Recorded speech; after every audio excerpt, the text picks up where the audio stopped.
اب آپ کو لے کر چلتے ہیں مراکش کی جانب، جہاں پر بڑے پیمانے پر جاری عوامی مظاہروں کی قیادت کرنے والے جو نوجوانوں کا گروپ ہے، انہوں نے حکومت کی برطرفی کا مطالبہ کر دیا ہے۔ اور یہ مطالبہ ایک ایسے وقت میں سامنے آیا ہے کہ جب 6 روز سے جاری احتجاجی لہر کے دوران اب تک بیسکلی 3 افراد ہلاک ہوئے ہیں، اور تقریباً 300 افراد ایسے ہیں جو کہ زخمی ہوئے ہیں۔ اور مظاہرین کی جو قیادت کرنے والا جنریشن Z212 جو گروپ ہے، اس نے تمام گرفتار افراد کی فوری رہائی کا مطالبہ کیا ہے۔ اور بیسکلی جو اس کا بیک گراؤنڈ ہے، یہ احتجاجی لہر جو ہے وہ گزشتہ مہینے اگادیر کا ایک سرکاری ہسپتال ہے، وہاں پر 8 حاملہ خواتین کی اموات کی خبروں کے بعد یہ معاملہ شروع ہوا تھا۔ عوامی غصے میں کافی اضافہ ہوا تھا، اور مظاہرین کا کہنا یہ ہے کہ حکومت کو بڑے انفراسٹرکچر کے منصوبوں اور کھیلوں کے مقابلوں کی میزبانی کے بجائے صحت اور تعلیم کے شعبوں پر توجہ دینی چاہیے۔ یہ سب سے اہم جو مطالبہ ہے۔ اور جو وزیر اعظم ہیں عزیز اخنوش، انہوں نے اپنے پہلے عوامی خطاب میں، جو مظاہروں کے بعد ان کا پہلا عوامی خطاب تھا، اس میں انہوں نے کہا کہ حکومت جو ہے وہ احتجاج کرنے والوں کے مطالبات پر بات چیت کے لیے تیار ہے، اور انہوں نے جو ہے وہ جو لوگ جو جاں بحق ہوئے ان مظاہروں میں، ان کی ہلاکت کو انہوں نے افسوسناک قرار دیا۔ اور اب مراکش کی جو وزارت داخلہ ہے، اس نے یہ بتایا کہ یہ افراد جو ہیں وہ ایک مقامی پولیس اسٹیشن پر حملے کی کوشش کر رہے تھے، اور اس دوران یہ مارے گئے ہیں۔ اور اب تک تقریباً 400 کے قریب افراد کو گرفتار کرنے کی رپورٹس آئی ہیں، اور 300 افراد جو ایسے ہیں وہ زخمی ہوئے ہیں، اور زیادہ تر ایسے لوگ ہیں جو کہ سیکیورٹی اہلکار ہیں۔ اور اسی طرح 80 سے زائد سرکاری اور نجی عمارتوں کو اور سینکڑوں گاڑیوں کو بھی نقصان پہنچایا گیا ہے۔ اور مظاہرین نے کرپشن کے خاتمے، آزادی،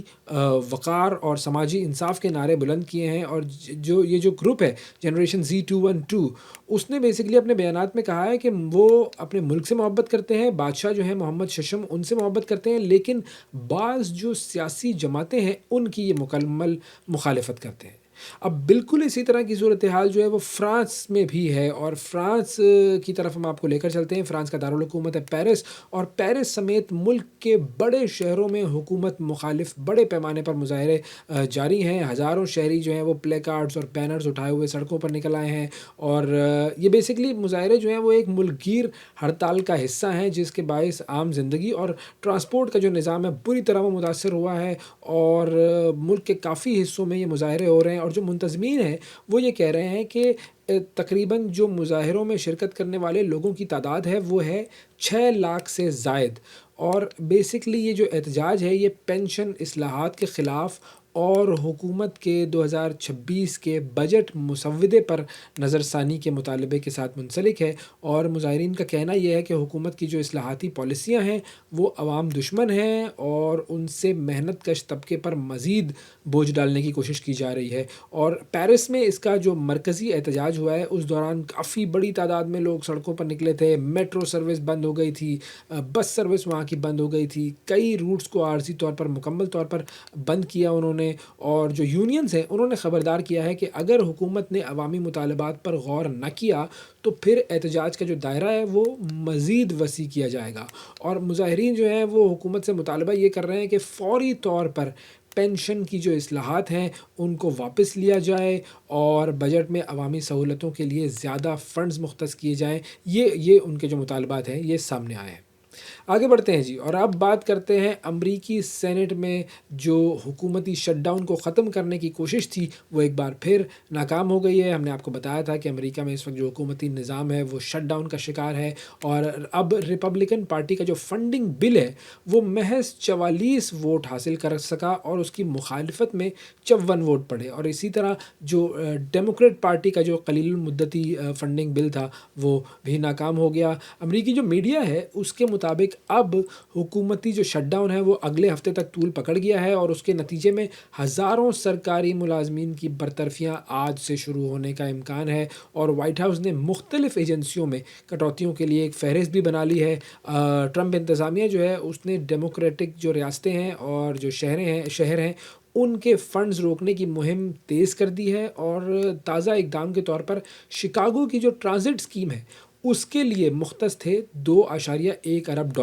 وہ منجمد کر دیے گئے ہیں۔ اور اس سے پہلے کی بات کی جائے تو مجموعی طور پر $28 ارب کے منصوبے جو ہیں وہ روکے جا چکے ہیں۔ اور بجٹ ڈائریکٹر جو ہیں ریس ووٹ، انہوں نے یہ دعویٰ کیا ہے کہ یہ اقدام اس لیے کیا گیا ہے تاکہ فنڈز جو ہیں وہ نسلی بنیادوں پر ٹھیکے دینے کے لیے استعمال نہ ہو، تو یہ ان کے پاس ایک ریزن ہے جو کہ وہ دے رہے ہیں۔ اب امریکہ کی تاریخ کی اگر بات کی جائے تو اس میں یہ 15واں شٹ ڈاؤن ہے، اور اس کے دوران تقریباً 2 ملین وفاقی ملازمین ایسے ہیں کہ جن کی تنخواہیں روک دی گئی ہیں، اگرچہ جو فوجی اہلکار ہیں اور جو ایئرپورٹ سیکیورٹی اور بعض دیگر شعبے جو ہیں وہ کام جاری رکھیں گے، لیکن لاکھوں سرکاری ملازمین جو ہیں وہ آج سے فارغ کر دیے جائیں گے۔ اچھا، اس کے علاوہ جو سرکاری تحقیقاتی جو منصوبے ہیں،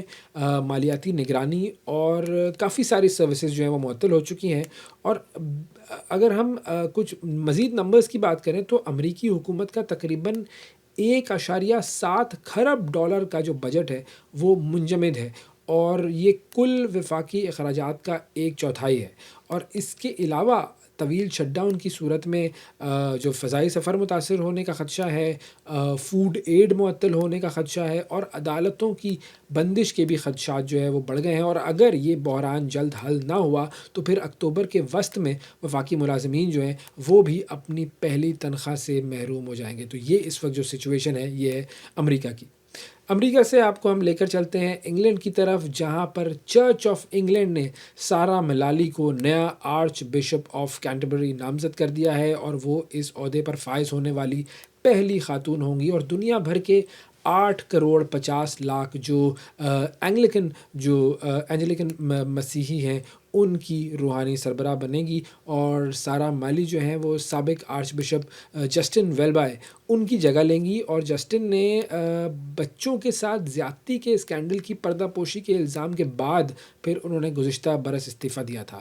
63 سال کی خاتون ہے سارہ ملالی، اور ان کی تقرری کی جو باضابطہ جو تقریب ہے وہ ہوگی جنوری 2026 میں کینٹربری کیتھیڈرل میں، اور اس سے قبل وہ لندن کی بشپ کے طور پر بھی خدمات انجام دے رہی تھیں۔ اچھا، اب انگلینڈ کی 500 سالہ تاریخ کو اگر دیکھا جائے تو اس میں پہلی بار یہ خاتون آرچ بشپ بنی ہیں سارہ ملالی، اور ان کی جو پہلی تقریر تھی اس میں انہوں نے برطانیہ میں بڑھتی ہوئی یہود دشمنی کی بات کی ہے، اور انہوں نے کہا ہے کہ جی اینٹی سیمیٹزم جو ہے وہ کافی بڑھ گیا ہے، پھر نسل پرستی کی بھی انہوں نے بات کی، ہجرت کے مسائل جو امیگرینٹس کے مسائل ہیں اس کے اوپر بھی انہوں نے بات کی، اور انہوں نے یہ کہا کہ چرچ کی ذمہ داری ہے کہ وہ ہر قسم کی نفرت کے خلاف کھڑا ہو۔ سارہ ملالی کی جو تقرری ہے اس پر چرچ کے اندرونی اختلافات ایک بار پھر سامنے آ گئے ہیں، اور چرچ آف انگلینڈ نے 2014 میں پہلی بار خواتین کو بشپ بنانے کی اجازت دی تھی، لیکن جو اینگلیکن کمیونین ہے اس کے کئی قدامت پسند ممالک یعنی کہ نائجیریا ہو گیا، یوگینڈا، روانڈا، ان کے چرچ آج بھی خواتین بشپ یا پادریوں کو بائبل کی تعلیمات کے خلاف سمجھتے ہیں، اور جو گلوبل اینگلیکن فیوچر کانفرنس کے رہنما ہیں ریورنڈ لارنٹ مبانڈا، انہوں نے یہ کہا ہے کہ بشپ ملالی کی جو تقرری ہے وہ چرچ میں مزید تقسیم کا باعث بنے گی، کیونکہ زیادہ تر اینگلیکن جو ہے وہ اب بھی مانتے ہیں کہ بائبل مردوں کو ہی بشپ بننے کی اجازت دیتی ہے، تو